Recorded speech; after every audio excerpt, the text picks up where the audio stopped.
अस्सलाम वालेकुम बच्चों, मैं आपकी मैडम अफशान अखलाकियत की सुबह टीचर आप सब खातिब हैं। उम्मीद है कि आप सब खैरियत से होंगे और आप लोगों को अखलाकियत का पहला लेक्चर समझ आ गया होगा और आपने उसका काम भी कर लिया होगा।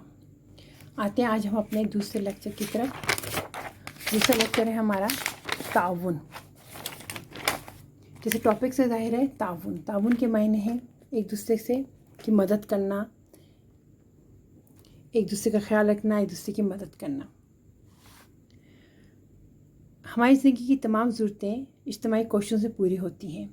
हम जो ग़िज़ा खाते हैं, लिबास जिसे हम अपना तन ढाँपते हैं, मकान जिसमें हम अपना सर छुपाते हैं, ये सब मिलजुल काम करने का नतीजा है। हम तनहा लाख कोशिश करें, ऐसी ज़रूरतें पूरी नहीं कर सकते। इसलिए हमें एक दूसरे के ताउन के मोहताज हैं। जैसे बच्चों हम जानते हैं कि हम तमाम ज़िंदगी की ज़रूरतें हम खुद पूरी नहीं कर सकते हैं। एक शख्स खुद बैठ के ना घर बना सकता है, ना लिबास बना सकता है, ना अनाज उगा सकता है, ना खाना बना सकता है, ना ज़िंदगी तमाम, ना वो एक वक्त में डॉक्टर हो सकता है, ना इंजीनियर हो सकता है, ना उस्ताद हो सकता है, ना टेलर हो सकता है, ना फार्मर हो सकता है। यानी वो एट अ टाइम बहुत से काम एक वक्त नहीं कर सकता। ये सारे काम एक दूसरे लिंक है, एक दूसरे के ताउन के ज़रिए काम हुए हैं, है ना।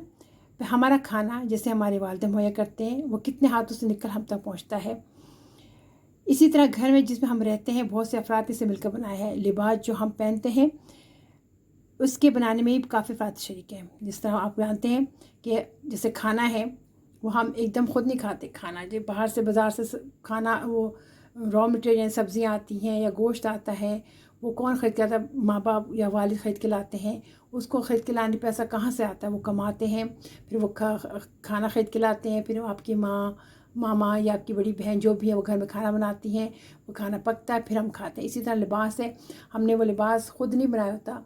किस तरह लिबास, किस तरह पहले वो धागे की सूरत में आता है, रॉ मटेरियल में होता है, फिर वो धागे की सूरत में फिर से कपड़ा बनता है, कपड़े से फिर वो हम लेकर आते हैं, फिर उसे हम लिबास बनाते हैं, फिर पहनते हैं। यानी कितने लोगों के हाथ शामिल तो होते हैं एक इस काम के अंदर, ठीक है ना। यानी सारे काम मिलजुल के होते हैं।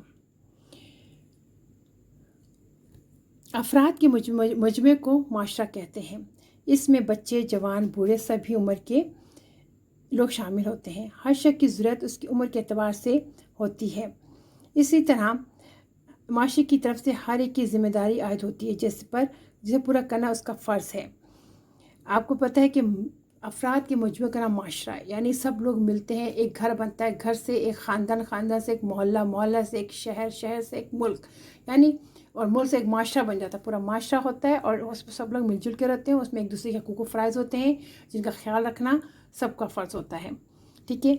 आप देखते हैं कि खेल के मैदान में एक दूसरे के ताउन के बगैर खेल मुकम्मल नहीं होता। क्रिकेट ही को ले लें, अगर 11 खिलाड़ियों की पूरी टीम है, हर एक का अपना काम मुख्तलिफ होता है और किसी भी एक खिलाड़ी के चले जाने से टीम नामुकम्मल हो जाती है। इसी तरह हमारे माशरे में भी इज्तिमाई सरगर्मियों में से एक दूसरे के ताउन के बगैर नहीं चल सकती। जिस तरह टीम में देखा कि टीम में लोग सब मिलजुल काम करते हैं, कोई बैटिंग करेगा, कोई बॉलिंग करेगा, फील्डिंग करेगा, है ना। यानी अगर में से एक शख्स भी चला जाए या एक शोबा ना हो तो वो खेल कंप्लीट नहीं हो सकता। इसी तरह माशरा है, हमारा ख़ानदान है, हमारे माशरे में इज्तिमाई सरगर्मी यानी कलेक्टिव एक्टिविटीज़ जो होती हैं वो मिलजुल कर होती हैं। हम कोई फंक्शन वो कंडक्ट कराते हैं तो उसके लिए हमें हर एक अपना काम है। कोई सीटिंग अरेंजमेंट करेगा, कोई कैटरिंग का काम करेगा, कोई स्टेज का काम करेगा, या कोई डेकोरेशन का काम करेगा। इस तरह के मुख्तलिफ काम होते हैं। सब मिल के किसी काम को मुकम्मल करते हैं या उसे कामयाब बनाते हैं।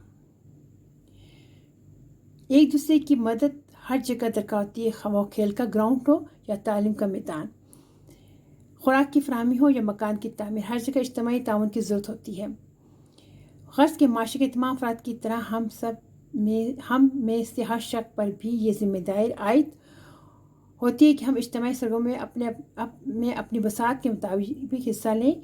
इससे हमारी सलाहियतों ज़ाहिर होंगी और हमें अपनी ज़िम्मेदारी को अच्छी तरह निभाने के अहल होंगे।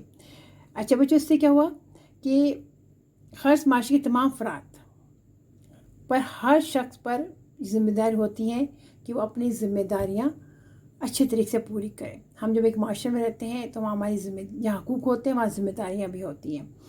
जब हम अपने इज्तिमाई सिंगों में अपने बसात के मुताबिक काम करते हैं, यानी बसात में अपनी हैसियत के मुताबिक, अपनी अहलियत के मुताबिक, अपनी काबिलियत के मुताबिक उस काम को अंजाम देते हैं। एक उसको काम करने से क्या होता है कि हमारी सलाहियतें ज़ाहिर होती हैं, हमारे अंदर कॉन्फिडेंस पैदा होता है, हमें ख़ुद पता चलता है कि हम क्या कुछ कर सकते हैं और उसे किस तरह निभाने के हल होते हैं और हम उसे किस तरह पूरा करते हैं। ठीक है, ये आ गया आज का टॉपिक ताउन जो हमने पढ़ा, यकीन आपको समझ आ गया होगा। अब इसके सवालात देखते हैं। हमारी तमाम ज़रूरतें कैसे पूरी होती हैं, माशरा किसे कहते हैं, हमारी माशरी ज़िम्मेदारियाँ क्या क्या हैं। बच्चों, जिस दिन आपकी क्लास होगी उस दिन मैं आपको ये काम भी करवा दूँगी। लेकिन आपको टॉपिक समझ आया होगा। अगर इसमें कोई बात समझ में नहीं आई है तो आप मुझसे पूछ सकते हैं जिस दिन क्लास हो उस दिन ऑनलाइन पर, और काम मुझे अपना चेक करा सकते हैं मेरे पर्सनल नंबर पर। इसके अलावा बच्चों, बहुत से बच्चे ऐसे हैं जिन्होंने अभी तक ये काम नहीं किया। मुझे उम्मीद है कि आइंदा वो काम कर लेंगे। मैं चाहती हूँ कि आप साथ साथ काम करें ताकि साथ साथ काम आपका कंप्लीट होता जाए। फिर आप बच्चों आप कहते हैं कि मैडम मेरे पास ये लेक्चर नहीं है या मेरे पास ये काम नहीं है, तो मेरे आपसे रिक्वेस्ट है कि अपना काम साथ साथ मुकम्मल करें। शुक्रिया, अल्लाह हाफिज़।